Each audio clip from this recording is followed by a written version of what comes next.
Hey, thanks for tuning in to episode 196 of the AHRC Marathon Training Vlog. MK here, and it's November 3rd, Friday. Today, I want to talk about how we recover after hard workouts. We had really good quality sessions on Tuesday and Wednesday of this week. On Tuesday, we had a good VO2 max session on the track. We did 600 meter intervals and had about 9 or 10 miles total for that day. On Wednesday, we had a tough medium long run of 15 miles with speed play. The speed play consisted of 30 minutes of quality. We did two 10-minute ons with 1 minute floats. We did the ons at lactate threshold pace and then the offs at easy pace. Then we did 10 more 1 minute ons at VO2 max pace, and those were followed by 10 1 minute offs at easy pace as well. I'm not too worried about doing VO2 max twice because the first time we were only doing 600s, so we didn't ride a lot of VO2 max heart rate during the track session on Tuesday.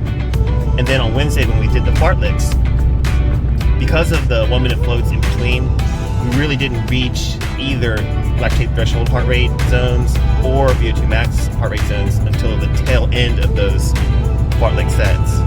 So we were able to stay within our limits of lactate threshold and VO2 max effort for the week. We put our bodies through a lot of stress on Tuesday and Wednesday, and we needed that stress in order to stimulate growth and improvement and progress in our running skills. And as important as it is to develop and constantly work hard and get stronger and faster, it's just as important to recover from all of that stress so that our body has time to heal and we can prepare ourselves for that next round of really tough workouts so that we can put our bodies through more stress and more incremental progress. Hydration is a super important part of the recovery process. So we usually start that not after the run, but during the run as well. And we continue hydrating immediately afterwards when we get a chance to hit the bottles, and also when we get home, and hydrating the next following day and the day after that is super important to get the top off your body and fill your muscles full of the liquid that it needs in order for your blood to flow smoothly through your body. We like to use an electrolyte mix when we hydrate at home. Even though we're not working out or sweating at the moment, we use it because we lost a lot during these really tough workouts or tough track sessions. And you can't replenish it with just one bottle during the session or during the long run. So we just continue the process. We just use a little bit of a diluted mixture.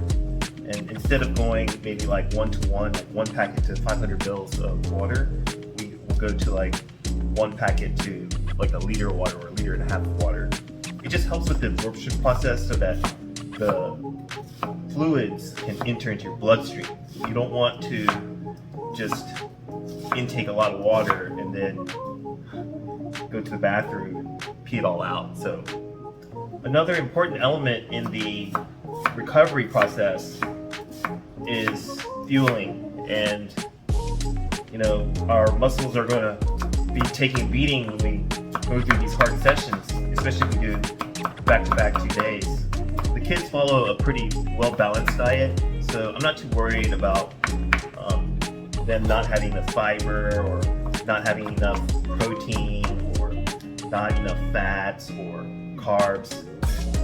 They eat a ton, and so I don't have to worry too much about the proportions of their macros, just because they're capable of eating so much, and they get plenty of calories as well. They're just doing an eye test and making sure that their body weight is not going down, that they're in a pretty good level of homeostasis.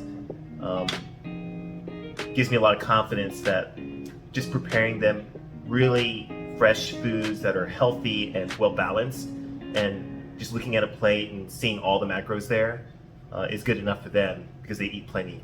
And since Cole, Haven, and Evan have developed some really healthy eating habits, we can splurge sometimes and eat some fried chicken or have some sweets like some cakes or hot cakes in the morning, or having a small ice cream sandwich after dinner. I think they deserve it. They work out really hard and they take their running pretty seriously, and it's a good way to kind of reward themselves, and also a good way for us to spend time together and enjoy some good food together.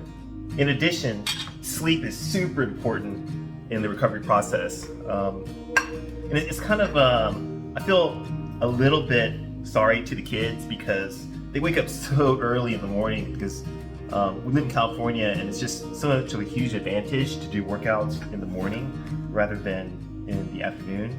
And in the winter, they could do the workouts in the afternoon, but they kind of like the idea of being finished with everything and then going to bed at a reasonable hour. They usually go to bed anywhere between 7:30 and 8:30 in the evening. So the reason why I feel kind of sorry to them is because after the hard workout, we have only short recovery runs, and they only last an hour. So actually they could sleep in a little bit longer and maybe stay up a little bit longer as well. But due to the fatigue and just the hard efforts that the kids put in during the hard workouts and the hard track sessions, they gravitate towards wanting to hit the sack a little early. And I think that maybe up until last year, the kids kind of wanted to stay up a little bit, or wanted to watch a movie or read a book or have some free time playing guitar. But I think as time has gone on, I think they realize how much better they feel when they get a little extra sleep, even on the days when they could wake up a little later on the next day, and they kind of take advantage of it. So sleep is super important. I think the quality of their day on the next day is so much better. They have a better time at school, they have a better recovery run, and when the 2 days of recovery is over and the next hard workout comes around, they're ready to go. They're itching and ready to go for that next hard workout. So getting plenty of sleep, letting your body rebuild itself during that deep REM sleep is super important in the recovery process. During recovery, we're going to start feeling little niggles in our body, and this is the time to take care of it. If you have an inflammation, take care of it now. Don't panic or stress. You're going to have some discomfort or some niggles or some inflammation here and there because we purposefully put our bodies through those stresses. And the important thing is that we take care of it, that we do the stretching that we need, that we do the massage that we need, and the mobility work that we need to do in order to help with the strengthening process around inflamed areas or weaker areas. We can never ever fix a weak area. We just need to give our body a chance to have the time to recover, and in order to give our body that chance, we need to strengthen the area around an inflamed area or a weakened area. And that strength will give the support needed for our body to take extra time for recovery of an injured area. Sorry for all of the noise. I'm cooking dinner and doing the laundry, and you probably hear everything. Apologize for that. And during the recovery period, definitely the workout, the recovery run, is a very important aspect. I guess you can't really call it a workout. We're not getting our heart rate up or anything. We're really just kind of continuing activity so that our body doesn't tighten up, stay loose, keep the blood and circulation going. We always try to do our recovery runs at VDOT easy pace or slower. I'm not a huge fan of jogging super slow on recovery days because I feel way better when I at least run at the slow end of VDOT easy. For me, that's around 8:15 per mile. But I'm not against running slower than that, as long as the form is good. Usually when you get to a really slow jog, the form breaks down and you do something different in your gait cycle. And when you change your gait cycle and you do something incorrectly, that's when an injury occurs. So that could be either when you're running too slow and it's awkward, or you're running too hard and you get tired and then your form breaks down. So it's really the extreme ends when bad form occurs and leads to an injury. And Coalhaven and Evan, they have pretty good jogging form. I guess it's because they practiced it so much. All the kids only did jogging for at least several years before they started running fast. So I'm not against running even as slow as 10-minute pace or 9-minute pace for the recovery runs. Recovery runs are also a good opportunity to recover mentally as well. We always do recovery runs together. Even though Haven is not able to work out with us on hard workouts, she's able to join us on the recovery runs, and then that gives us a chance to catch up, talk during the jogs, and laugh a little bit, and kind of decompress after a couple of days of hard efforts. So I've been a little bit inconsistent with the uploads lately. As you can tell, like I have teeth now, so my really good friend Tony Hung, he's taken care of me so well, and I had a lot of problems with my teeth and my dental health.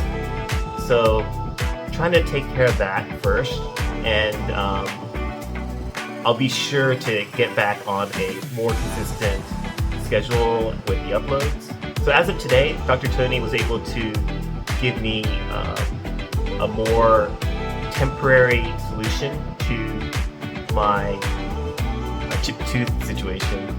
Also, he really improved my health a lot by taking care of some other serious issues that I was having, and I'll be able to focus a lot more on the blog now. In addition, there's daylight savings on Sunday, so now you'll get to see a lot more footage of workouts, and I can speak more during the workouts about the workouts, and you can see it all in real time. So really looking forward to Sunday and the new time change and a lot more daylight for camera work. If you made it all the way here to the end of the video, can't say thank you enough.